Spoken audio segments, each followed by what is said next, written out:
Hi friends, आज हम start कर रहे हैं कि जो भी क्लास टेंथ का सिलेबस आज से हम स्टार्ट करेंगे। क्लास टेंथ की भी आपको वीडियो मिल जाएंगे हमारे चैनल पर। तो क्लास टेंथ का जो फर्स्ट चैप्टर है वो है रियल नंबर्स। तो रियल नंबर्स देखते हैं, पहले मैं आपको डिस्क्राइब करती हूँ बेसिकली रियल नंबर्स होते क्या है। तो आइए समझते हैं कि रियल नंबर्स क्या है। फर्स्ट चैप्टर हम स्टार्ट कर रहे हैं टेंथ क्लास का। तो रियल नंबर्स क्या है, आपने पहले पढ़े होंगे नेचुरल नंबर्स। सबसे पहले आपने पढ़े होंगे कभी नेचुरल नंबर्स। नेचुरल नंबर्स क्या होते हैं आपके, जो भी 1, 2, 3, 4 जो भी नंबर होते हैं इन्फिनिटी तक, वो सारे आपके क्या होते हैं, नेचुरल नंबर्स होते हैं। 1 से लेकर इन्फिनिटी तक जितने भी नंबर्स होते हैं वो आपके नेचुरल नंबर्स होते हैं। ठीक है, तो आपके नेचुरल नंबर्स क्या होते हैं, जैसे कि 1, 2, 3, 4, 5, 6 इन्फिनिटी तक जितने भी नंबर्स होंगे वो सारे क्या आ जाएंगे आपके नेचुरल नंबर्स। उसके बाद कौन से नंबर्स आपने पढ़े होंगे, होल नंबर्स पढ़े होंगे।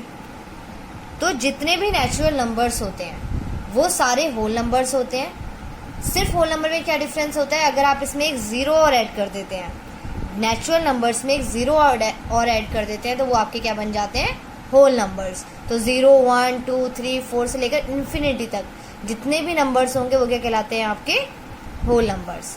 0, 1, 2, 3, 4 इससे लेकर इन्फिनिटी तक सारे नंबर्स क्या कहलाएंगे आपके होल नंबर्स। उसके बाद आपके आते हैं इंटीजर्स। आपने इंटीजर्स भी पढ़े होंगे। तो नेचुरल नंबर क्या था, जो 1 से लेकर इन्फिनिटी तक होंगे, जितने पॉजिटिव नंबर्स हैं 1, 2, 3, 4 से लेकर इन्फिनिटी तक, ये सब क्या कहलाएंगे आपके नेचुरल नंबर। अगर नेचुरल नंबर्स में आप जीरो और ऐड कर देते हैं तो वो क्या बन जाते हैं आपके होल नंबर्स। इंटीजर्स क्या होते हैं, होल नंबर्स प्लस इसमें आप नेगेटिव नंबर्स को ऐड कर दें।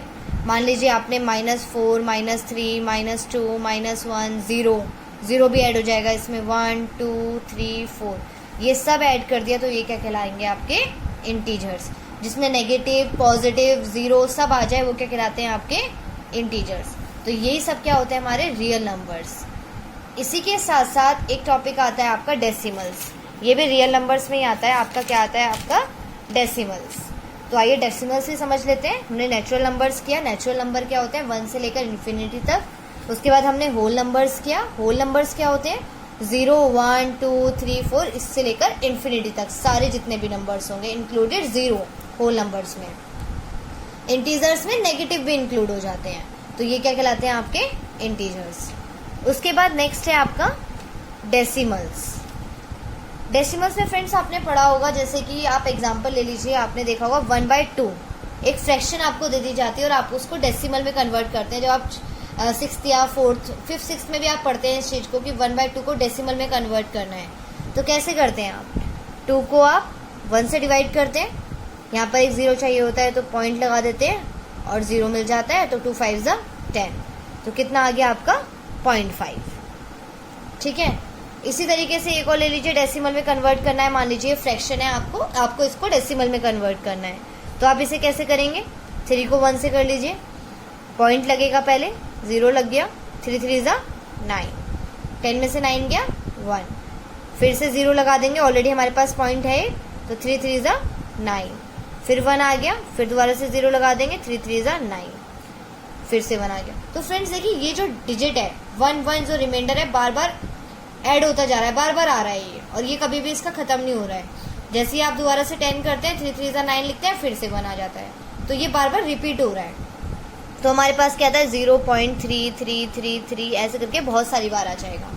और फ्रेंड्स आप ये भी जानते होंगे कि अगर कोई भी डिजिट बार बार रिपीट होती है तो हम उसमें क्या करते थे बचपन में, बार लगा देते थे उसके ऊपर। तो ऐसे यहाँ पर क्या रिपीट हो रहा है, 3 रिपीट हो रहा है, तो 3 के ऊपर क्या करेंगे, बार लगा देंगे। तो आंसर कितना हो जाता है इसका, 0.3 बार।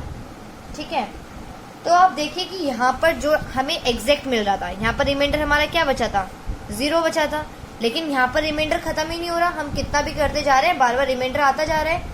तो ऐसे ही जो डेसिमल्स होते हैं, इसी तरीके के 2 डेसिमल होते हैं जिसमें एक में बिल्कुल नंबर आ गया आपका और रिमाइंडर कितना आ गया आपका, 0 आ गया। एक फ्रैक्शन आपके पास है और उसको आप किए जा रहे हैं, लेकिन आपके पास रिमाइंडर 0 नहीं आ रहा। एक इस तरीके के डेसिमल होते हैं। तो आपके पास 2 तरीके के डेसिमल हो गए। अब देखिए इनको हम नाम क्या देते हैं रियल नंबर्स में।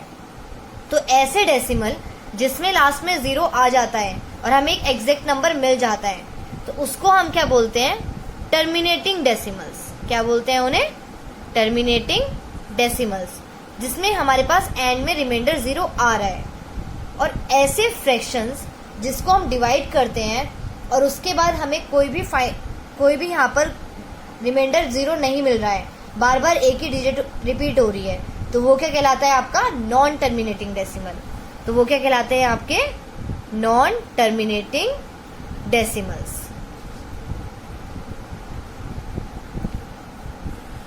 तो ध्यान रखिएगा, जब भी डेसिमल में लास्ट में यहाँ पर 0 मिल जाता है आपको और आपको एक एग्जैक्ट वैल्यू मिल जाती है 0.5, तो वो क्या कहलाते हैं आपके टर्मिनेटिंग डेसिमल्स। और जो भी फ्रैक्शन जब आप उसको डिवाइड करते हैं और उसमें आपको इस तरीके की वैल्यू मिलती है कि वो बार बार रिपीट हो रही है, तो वो क्या कहलाते हैं आपके नॉन टर्मिनेटिंग डेसिमल्स। ठीक है, और आपको रिमाइंडर यहाँ पे 0 नहीं मिल रहा है, तो वो क्या कहलाएंगे आपके नॉन टर्मिनेटिंग डेसिमल्स। आइए फ्रेंड्स, अब देखते हैं कि टर्मिनेटिंग डेसिमल आपने देख लिया क्या होते हैं और आपने नॉन टर्मिनेटिंग डेसिमल्स देख लिया क्या होते हैं। Non terminating decimals, terminating decimal में आपके कोई भी आ गए, मान लो आपका 1/2 आ गया, आपका 1/4 आ गया, ये क्या होते हैं आपके सारे टर्मिनेटिंग डेसिमल्स। इसको आप करेंगे तो 0.5 आ जाएगा, इसको आप करेंगे तो 0.25 आ जाएगा। मतलब कि इसमें हमें जो रिमाइंडर है वो 0 मिल रहा है लास्ट में। जब आप इसको सॉल्व करेंगे तो ये इजीली आपका सॉल्व हो जाएगा, बार बार रिपीट नहीं होगा। तो ये क्या हो गए आपके टर्मिनेटिंग डेसिमल्स। अब आते हैं नॉन टर्मिनेटिंग डेसिमल्स पे। तो देखिए, जो नॉन टर्मिनेटिंग डेसिमल्स होते हैं वो आपने पढ़ा कि क्या होता है, 1/3 हो गया, या फिर इसकी और भी डिजिट्स आप ले सकते हैं, जैसे 20/11 हो गया, 4/7 हो गया। तो ये क्या होते हैं आपके, जैसे कि आपका हो गया 1/3 जो आपने अभी पढ़ा था। इसके अलावा आपने ले लिया 20/11, ये भी क्या हो गया आपका नॉन टर्मिनेटिंग डेसिमल। या फिर आपने ले लिया 4/7, ये सारे क्या होते हैं आपके नॉन टर्मिनेटिंग, जिसमें कि डिजिट्स बार बार रिपीट होती हैं, बार बार आपकी एक ही डिजिट रिपीट होती रहेगी। जैसे 11/20 का करके देखते हैं, 11 और 20, 11 1 ज़ा 11, 10 में से 1 गया 9। अब आपको 0 की रिक्वायरमेंट पड़ेगी तो आप पॉइंट लगा देंगे और यहाँ पे कितना कर देंगे 0, और 11 8 ज़ा 88। अब यहाँ पे कितना आ जाएगा, 10 में से 8 गया 2, फिर से 0 हम बढ़ा देंगे, फिर 11 1 ज़ा 11, फिर से कितना आ जाएगा 9 और 0, 11 8 ज़ा 88, फिर से 2। मतलब ये वाली डिजिट क्या हो रही है हमारी, फिर से रिपीट होने लगी, 81.81 फिर से रिपीट होने लगा। तो इसका आंसर क्या है, ये 1.81 का बार, क्योंकि 8181 हमारा क्या हो रहा है, बार बार रिपीट हो रहा है। इसका भी हमने पढ़ा था 0.3 का बार था। तो इस तरीके से जो भी डिजिट्स हमारी रिपीट होती है वो सब किस में आ जाती है, नॉन टर्मिनेटिंग डेसिमल्स में। और फ्रेंड्स, इसी के साथ साथ क्या होता है, जैसे कि आपकी नॉन टर्मिनेटिंग डेसिमल्स में 2 तरीके के डेसिमल्स होते हैं नॉन टर्मिनेटिंग भी। एक होता है रिकरिंग और एक होता है नॉन रिकरिंग। एक होता है आपका रिकरिंग और एक होता है आपका नॉन रिकरिंग। तो क्या बताया, जैसे कि आपको बताया, एक होता है रिकरिंग, एक होता है आपका नॉन रिकरिंग। तो रिकरिंग में आपके कौन से आ जाते हैं, जिसमें कि एक ही डिजिट बार बार रिपीट हो रही है। जैसे कि आपको मैंने बताया था 1/3, इसका क्या आ रहा था 0.3 के ऊपर बार, मतलब 3 बार बार रिपीट हो रहा था, बार बार रिपीट हो रहा था। वैसे ही मैंने आपको एक एग्जांपल दिया था 11/20 का, सॉरी 20/11 का। इसमें क्या आंसर आ रहा था आपका 1.81, और आपका 81 क्या हो रहा था, बार बार रिपीट हो रहा था। तो ये थे आपके रिकरिंग डेसिमल्स। लेकिन कुछ डेसिमल्स ऐसे भी होते हैं, मतलब कुछ फ्रैक्शंस ऐसे नहीं होते, लेकिन हाँ, जैसे आपका रूट की वैल्यू होती है, मान लीजिए आपका √2 है, √2 की वैल्यू आपने देखी कि 1.41421356 से लेकर, मतलब आप √2 का अगर करने चलोगे तो √2 आपका कभी खत्म ही नहीं होगा, आता रहेगा आता रहेगा आता रहेगा, वो खत्म ही नहीं होगा, ना तो वो रिपीट ही हो रहा है ना वो खत्म ही हो रहा है। तो वो किस में आ जाता है, नॉन रिकरिंग में, कि ये ना तो रिपीट ही हो रहा है ना ही ये खत्म हो रहा है, तो वो किस में आ जाएगा, नॉन रिकरिंग में। अंतर क्या है इसमें, ये देखो, यहाँ पर क्या हो रहा है, रिपीट नहीं हो रहा। यहाँ पर क्या हो रहा था, आपका डिजिट रिपीट हो रही थी, 0.3333 बार बार आ रहा था, तो ये क्या हो रहा था, आपका रिपीट हो रहा था। लेकिन यहाँ पर रिपीट नहीं हो रहा है और ये खत्म भी नहीं हो रहा, चलता जा रहा है चलता जा रहा है। इसी तरीके से आपने बचपन में √3 की वैल्यू पढ़ी होगी, 1.73205080 और आगे तक, मतलब ये भी खत्म नहीं हो रही है लेकिन चलती जा रही है और सेम रिपीट भी नहीं हो रहा है। तो ये किस में आ जाते हैं, आपके नॉन रिकरिंग में। है ये नॉन टर्मिनेटिंग, लेकिन है किसमें, नॉन रिकरिंग। तो अगर आपको कोई बोलता है नॉन टर्मिनेटिंग में भी दो पार्ट्स होते हैं, नॉन टर्मिनेटिंग में भी दो पार्ट्स होते हैं, रिकरिंग और नॉन रिकरिंग, ठीक है। तो अब देखिए फ्रेंड्स, अगर आपसे कोई पूछता है कि 1/3 क्या है, तो 1/3 क्या है, नॉन टर्मिनेटिंग है एज वेल एज रिकरिंग है। नॉन टर्मिनेटिंग है एज वेल एज रिकरिंग है। नॉन टर्मिनेटिंग है क्यों, क्योंकि इसमें वैल्यू क्या हो रही है, बार बार आ रही है और यहाँ पर जीरो नहीं आ रहा, खत्म नहीं हो रहा डिवाइड करने के बाद, फ्रैक्शन खत्म नहीं हो रहा है जब आप उसको डेसिमल में कन्वर्ट कर रहे हैं। उसके साथ साथ रिकरिंग क्यों है, क्योंकि ये वैल्यू क्या हो रही है आपकी, रिपीट हो रही है। अगर रिपीट नहीं होती और खत्म नहीं होता तो वो क्या आ जाता आपका, नॉन रिकरिंग में आता, ठीक है। इसी तरीके से 20/11 ये भी क्या है आपका, नॉन टर्मिनेटिंग है एज वेल एज रिकरिंग है, क्योंकि 8181 क्या हो रहा है, बार बार रिपीट हो रहा है, तो ये क्या हो जाएगा आपका, रिकरिंग हो जाएगा। और साथ ही साथ क्या है, नॉन टर्मिनेटिंग है, क्योंकि इसमें रिमाइंडर जीरो नहीं आ रहा है, ठीक है। नॉन रिकरिंग में चलता रहेगा, खत्म भी नहीं होगा, और साथ साथ आपकी वैल्यू भी रिपीट नहीं होंगी, डिजिट्स भी रिपीट नहीं होंगी, नंबर रिपीट नहीं होगा। आई होप फ्रेंड्स आपको समझ में आएगा कि नॉन टर्मिनेटिंग और टर्मिनेटिंग क्या है। तो एक बात का और ध्यान रखिएगा, टर्मिनेटिंग नॉन टर्मिनेटिंग मैंने आपको पढ़ाया क्या, टर्मिनेटिंग, और साथ साथ आपको बताया नॉन टर्मिनेटिंग। अब नॉन टर्मिनेटिंग में भी दो टाइप के बताया आपको, रिकरिंग और आपका नॉन रिकरिंग। अब देखिए इसमें डिफरेंस क्या हो सकता है, टर्मिनेटिंग और नॉन टर्मिनेटिंग। आपने देखा जब भी हमने टर्मिनेटिंग की और रिकरिंग वाले, ये जो रिकरिंग वाले थे और जो आपका टर्मिनेटिंग था, जैसे कि आपका 1/2 था जो कि आपका 0.5 आया था, ये दोनों आपने किससे निकाले हैं, फ्रैक्शन से। लेकिन नॉन रिकरिंग जो आपका है ये फ्रैक्शन से नहीं आएगा कभी भी। ये जो आपकी नॉन रिकरिंग के डिजिट्स हैं ये कभी भी फ्रैक्शन से नहीं मिलती। रिकरिंग के डिजिट्स और आपकी टर्मिनेटिंग के डिजिट्स, जो टर्मिनेटिंग का नंबर है और रिकरिंग का नंबर है, ये आपको फ्रैक्शन से मिल सकता है, लेकिन नॉन रिकरिंग आपको फ्रैक्शन से नहीं मिलता। तो टर्मिनेटिंग और रिकरिंग में आप क्या कह सकते हैं, can be obtained from a fraction. लेकिन नॉन रिकरिंग में क्या होता है, नॉन रिकरिंग में क्या होता है, ये फ्रैक्शन से नहीं मिल सकता, तो can not be obtained from a fraction. समझ में आया। टर्मिनेटिंग जो था आपका 1.2 जिससे कि आपका 0.5 मिल रहा था, ये किससे मिला था आपको, फ्रैक्शन से। और रिकरिंग में भी क्या हुआ आपको, फ्रैक्शन से मिला। तो ये क्या हो जाएंगे आपको, फ्रैक्शन से मिल रहे हैं दोनों, तो ये क्या हो जाएंगे, इसको हम क्या बोल सकते हैं, can be obtain from a fraction, recurring वाला और टर्मिनेटिंग वाला। लेकिन नॉन रिकरिंग वाला जो है ये आपका फ्रैक्शन से नहीं मिल रहा, तो इसको हम फ्रैक्शन से ऑब्टेन नहीं कर सकते।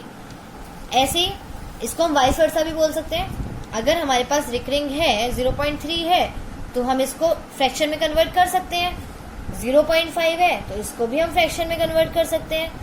लेकिन अगर हमारे पास ये है, इसको क्या हम फ्रैक्शन में कन्वर्ट कर पाएंगे, नहीं कर पाएंगे, क्योंकि ना तो इसमें रिपीट हो रहा है ना ही इसमें वैल्यू खत्म हो रही है। तो ना तो इसको हम रिपीट कर सकते हैं लेकिन इन दोनों, और ना ही इसमें हम वैल्यू खत्म कर रहे हैं। तो ये क्या हो जाए, तो ये आपको फ्रैक्शन से ऑब्टेन हो सकता है, फ्रैक्शन से ऑब्टेन होगा, और ये आपका नॉन रिकरिंग जो है फ्रैक्शन से ऑब्टेन नहीं होगा। इसी तरीके से आप इसे कन्वर्ट कर सकते हैं, 0.3 अगर आपको दे रखा है तो आप इसे फ्रैक्शन में कन्वर्ट कर सकते हैं, लेकिन नॉन रिकरिंग में आप कन्वर्ट नहीं कर सकते। तो हम क्या बोलेंगे, can be converted into a fraction, but non recurring में आप कन्वर्ट नहीं कर सकते, तो can not be converted into a fraction. तो आप इसे कन्वर्ट नहीं कर सकते फ्रैक्शन में। तो आपको ये चीजें समझ में आई होंगी कि रियल नंबर्स क्या होता है, रिकरिंग क्या होता है, नॉन रिकरिंग क्या होता है। सबसे पहले हमने क्या पढ़ा, रियल नंबर्स। रियल नंबर्स में हमने पढ़ा नेचुरल नंबर्स, होल नंबर्स और इंटीजर्स। हमने क्या पढ़ा था, नेचुरल नंबर, होल नंबर्स और इंटीजर्स। फिर उसके बाद हमने डेसिमल्स पढ़ा। डेसिमल्स में हमने क्या पढ़ा, terminating decimals and non terminating decimals. Terminating decimals जिसमें कि हमारे पास रिमाइंडर में 0 आ जाता है, नॉन टर्मिनेटिंग जिसमें हमारे पास 0 नहीं आता है, वो रिपीट होता रहता है बार बार। फिर नॉन टर्मिनेटिंग में भी हमने 2 टाइप्स के पढ़े, रिकरिंग एंड नॉन रिकरिंग। फिर रिकरिंग एंड नॉन रिकरिंग में हमने देखा, हमने एग्जाम्पल से समझा, जैसे कि 1/3 हो गया 0.3, इसमें डिजिट्स बार बार रिपीट होती हैं लेकिन नॉन रिकरिंग में रिपीट नहीं होती है। फिर हमने देखा टर्मिनेटिंग नॉन टर्मिनेटिंग, इसमें जो टर्मिनेटिंग है रिकरिंग है, इसको हम ऑब्टेन कर सकते हैं किससे, फ्रैक्शन से, और इसको कन्वर्ट भी कर सकते हैं फ्रैक्शन में। लेकिन नॉन रिकरिंग में हम ऑब्टेन नहीं करते फ्रैक्शन से और ना ही कन्वर्ट कर सकते हैं डेसिमल से फ्रैक्शन में। तो आई होप फ्रेंड्स आपको समझ में आया होगा रियल नंबर्स का बेसिक कॉन्सेप्ट क्या है। इसकी आगे मैं और भी वीडियोस बनाऊंगी, जो भी इसकी एक्सरसाइज है हमारी एनसीईआरटी की, सीबीएसई की एक्सरसाइज वाइज हम सॉल्व करेंगे एक एक टॉपिक को। और अगर आपको वीडियो अच्छी लगी और टॉपिक समझ में आया है तो प्लीज़ वीडियो को लाइक कीजिएगा और चैनल को सब्सक्राइब कीजिएगा। और अगर आपको कोई भी क्वेरी है तो प्लीज़ कमेंट में बता दीजिए, मैं उसको और ज़्यादा अच्छे से समझा दूंगी, आपको अच्छी लगी होगी। क्या हुआ? अगर आपको वीडियो अच्छी लगी तो प्लीज़ चैनल को सब्सक्राइब कीजिएगा और वीडियो को लाइक कीजिएगा और ज़्यादा से ज़्यादा शेयर कीजिएगा। Thank you.